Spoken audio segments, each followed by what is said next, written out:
அந்த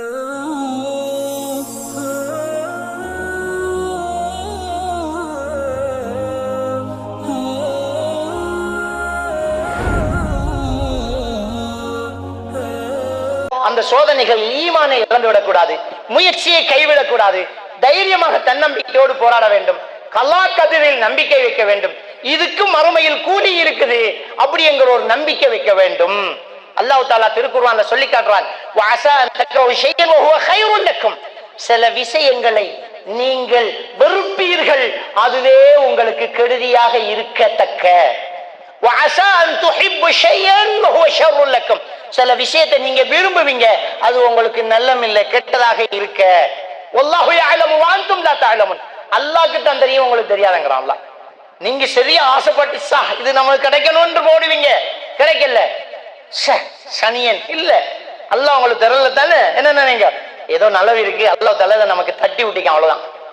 நம்ம டாக்டர் ஆகணும் பயோ படிக்கிறோம், எழுதுறோம் ஃபெயில், 2வது தடவை எழுதுறோம் ஃபெயில், 3வது தடவை எழுதுறோம் ஃபெயில், தொழுகை விடுறான். நானும் அல்லாஹ் கிட்ட எவ்வளவு நோன்பு பிடிச்சு கெஞ்சினேன், கௌபத்துல்லா சீலையை பிடிச்சு தொங்கினேன், நான் எவ்வளவு படிச்சேன், எவ்வளவு துவா கேட்டேன், ஸ்கூல்ல சேர்மான்லாம் என்னத்தான் நம்பினாங்க, வகுப்புலயே நான் தான் ஃபர்ஸ்ட், எனக்கு கிடைக்காது வேற யாருக்கு கிடைக்க போகுது எல்லாரும் சொன்னாங்க, நான் ஏன் ஃபெயில் ஆகணும், அல்லாஹ் என்ன கைவிட்டுட்டான் அப்படின்னு சொன்னாங்க. இல்ல இல்ல, என்ன சொல்லணும், அல்லாஹ் உனக்கு நலவு செஞ்சிருக்கான், உனக்கு தெரியாது. வல்லாஹு யஅலமு வ அன்தும் லா தஅலமுன். அல்லாஹ்க்கு தான் தெரியும், உனக்கு தெரியாது. நீ டாக்டர் ஆனா உன்னுடைய பை மிஸ்டேக்கால ஒருத்தன் செத்து போவான், நீ நரகத்துக்கு போக வேண்டிய. நீ டாக்டர் ஆனா பெருமையா இருப்பேன், நீ டாக்டர் ஆனா விபச்சாரம் பண்ணுவேன், நீ டாக்டர் ஆனா ஏதாவது தப்பு பண்ணுவேன். அல்லாஹ் பாதுகாக்கணும். எல்லா டாக்டர்மாரும் இல்ல, எல்லாத்துலயும் தான். ஒரு சிலர் நேர்மையா இருக்கிறாங்க, ஒரு சிலர் தவறு செய்யறாங்க. நீ அந்த தவறு செய்யக்கூடாது, அல்லாஹ் உனக்கு அதை தடுக்கிறான், அல்லாஹ் உனக்கு அதை கிடைக்காம பண்றான். அப்ப ஒன்று என்ன நினைக்கும், அல்ஹம்துலில்லாஹ், அல்லாஹ் எனக்கு இதை நாடல்ல, ஏதோ நலவு இருக்குது, ஹைர், இப்ப நிம்மதி வந்திருக்கு. ஸ்ட்ரெஸ் வந்தா ஸ்ட்ரெஸ் மேனேஜ்மெண்ட் ஸ்கில்ஸ்ல முதலாவது கல்லாக்கது, அல்லாஹ் நாடல்ல, அல்லாஹ் எழுதிட்டான். 2வது என்ன, இது ஏதோ நலவு இருக்குது, நமக்கு நல்லது நடந்தாலும் ஏதோ நல்லது, கெடுதி நடந்துச்சு, நமக்கு உடம்பு சரியில்லாம போச்சு, கண்ணு தெரியாம போச்சு, காலு வேலை செய்யாம போச்சு, என்ன நினைக்கணும், அல்ஹம்துலில்லாஹ், அல்லாஹ் நம்மளை பாதுகாத்தான். இது இருந்தா நம்ம பாவம் செய்வோம், நரகத்துக்கு போவோம், அல்லாஹ் அறிஞ்சிருக்கலாம். அதனாலதான் வல்லாஹு யஅலமுங்க, அல்லாஹ் அறிஞ்சவன். உனக்கு சோதனையை தந்திக்கினா உன்னை சொர்க்கத்துக்கு அனுப்ப போறேன் அர்த்தம். இனி பொறுமையாரி. நபிகள் நாயகம் ஸல்லல்லாஹு அலைஹி வஸல்லம் கிட்ட ஒரு பெண்மணி வந்தாங்க, யா ரசூலல்லாஹ், எனக்கு வலிப்பு வரும், அங்கங்கே நான் விழுந்துருவேன், இந்த வலிப்பு இல்லாம போறதுக்கு அல்லாஹ் கிட்ட எனக்காக துஆ செய்யுங்கன்னாங்க. நபிகள் நாயகம் ஸல்லல்லாஹு அலைஹி வஸல்லம் அவங்க என்ன சொன்னாங்க, இன் ஷைத்தி, நீ விரும்பினால், இன் சபர்த்தி உலகில் ஜன்னா, நீ பொறுமையா இருந்தா உனக்கு சொர்க்கம் கிடைக்குமா, இந்த நோயோட பொறுமையா வாழ்ந்துட்டேன்னா உனக்கு சொர்க்கம் கிடைக்கும். இல்ல நீ விரும்பினையா உனக்காக நான் துஆ செய்ய தயார்ன்றாங்க. உடனே அந்த பெண்மணி சொன்னது, இல்ல யார சொல்லலாம், நான் பொறுமையா இருந்துக்கிறேன், சொர்க்கம் தேவை. அந்த சொர்க்கத்தின் பொறுமதி தெரிந்தால் இந்த நோய் ஒண்ணுமே கிடையாது. ஆனா அந்த பொண்ணு கடைசியா கேட்டது, நான் நோயோட இருந்துக்கிறேன், கீழே விழும்போது அவுரத்து தெரியாம இருக்க, ஆட விலகாம இருக்க, காலு கை தெரியாம இருக்க, துஆ செய்யலாமா யார சொல்லலாம் என்றாங்க.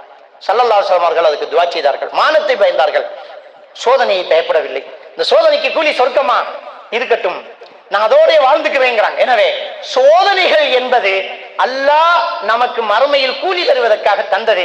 நமக்கு தான் வெளி உலகத்திலேயும் தான் இந்த சோதனைகளின் போது ஈமான் இன்னும் அதிகரிக்கணும்.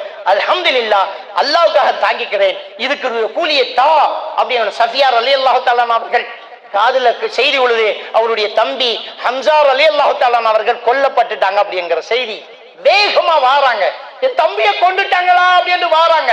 நபிகள் நாயகம் ஸல்லல்லாஹு அலைஹி வஸல்லம் அவர்கள் பார்த்தார்கள், மாமி வந்துகிட்டு, அவங்க மாமி கொல்லப்பட்டிருக்கிறது சாச்சா வந்துகிட்டு இருக்கிறாங்க, அவன் மகன் நிற்கிறாரு பக்கத்துல, ஓடி போய் உம்மாவை நிப்பாட்டி, இந்த கோலத்துல பார்க்க முடியாது, ஜனாசாவை கட்டி மூடி காட்டுவோம், என்ன மூக்கு அறுக்கப்பட்டிக்கு, காது வெட்டப்பட்டிக்கு, நெஞ்சு பிளந்து போய் இருக்குது, அங்கே காயங்கள், 70க்கும் மேற்பட்ட வெட்டு காயங்கள். இந்த கோலத்துல தம்பியை பார்த்தா அந்த ராத்தாவினுடைய மனசு தாங்காது, போய் நிறுத்துவோம் அம்மாவை அப்படின்றாங்க. அவர் ஓடி போய் மான் இல்லைங்கன்றாங்க. கையை அடிச்சு விட்டு அந்த வீரத்தாய் சொன்னார்கள், நீ எனக்கு மகனும் கிடையாது, நான் உனக்கு தம்பி தாயும் கிடையாது, கொல்லப்பட்டிருக்கிறேன் தம்பி பிழ அப்படின்னு அடிச்சு விட்டாங்க. அந்த மகனால் தாக்கு பிடிக்க முடியவில்லை, வேங்கையாக வந்தா அந்த சஃபியா ரலியல்லாஹு தஆலா அவர்கள் ஜனாசாவை பார்த்தார்கள், கண்ணீர் கொட்டியது. ஆனால் ஒரு கவிதையாக ஒரு வார்த்தை சொன்னார்கள், யா அல்லாஹ், என் தம்பி எதற்காக இந்த களம் வந்தான் என்பது உனக்கு தெரியும், அதற்கான கூலியை கொடு நாயனே என்று பாடலாக பாடினார்கள் சஃபியா ரலியல்லாஹு அன்ஹா. அதான் சோதனையின் போது ஒரு மூமினின் தன் பண்பு. நமக்கு என்ன சோதனை வந்தால் யா அல்லாஹ் அதுக்கு கூலியை தந்துரு, இதுக்குரிய கூலியை தந்துரு யா அல்லாஹ் உனக்காக பொறுத்துக்கிட்டோம். இதுதான் ஒரு மூமினுக்கு சோதனைகளின் போது இருக்க வேண்டிய ஒரு பொறுமை விஷயம் என்கிற